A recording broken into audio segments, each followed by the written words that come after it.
అవి మొలిసిన తర్వాత పంట వస్తుందా లేదా? పంట అంటే ఏంటో తెలుసా? సంఘం. పంట అంటే ఏంటి?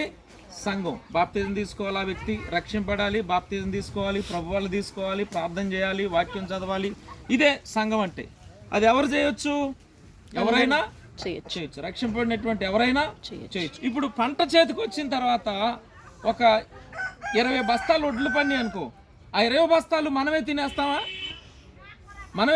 అమ్ముకుంటామా? కొన్ని మనం దాచుకుంటాం, కొన్ని ఏం చేస్తాం? అమ్ముకుంటాం. ఇప్పుడు గుర్తుపెట్టుకోండి, సువార్త చెప్పిన తర్వాత కొన్ని ఫలాలు పండుతాయి. మనం ఇలా సంఘం కట్టబడిన తర్వాత మనం దీవించబడతాం, ఇతరులు కూడా దీవించబడతారు. ఇప్పుడు ఈ పని చేయటం వల్ల, మేము ఇది చేయటం వల్ల మీకు ఉపయోగమా లేదా? ఉపయోగం ఉందా? మీరు కూడా ఇటువంటి పని చేస్తే కొంతమంది యేసు ప్రభు నమ్ముకుంటారా లేదా? మనం చేయాల్సిన పని ఏంటి? దేవుడి గురించి చెప్పటమే. మొన్న నేను హార్ట్ గురించి చెప్పాను, మీకు గుర్తుందా లేదా? గుర్తుందా? ఇలా చెప్పాను అక్కడ. దేవుని హృదయం ఇదంతా. దేవుడు మనందరం దేవుని గురించి తెలుసుకోవాలని ఆయన ఆశపడుతున్నాడు. అర్థమైందా?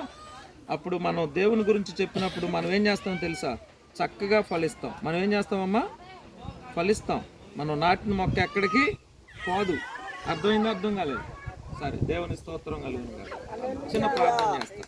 చప్పట్లు కొట్టండి అందరూ. Okay, very good.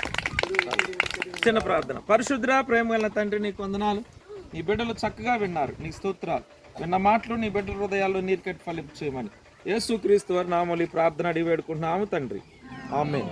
మీలో ఎంతమంది మీ గృహంలో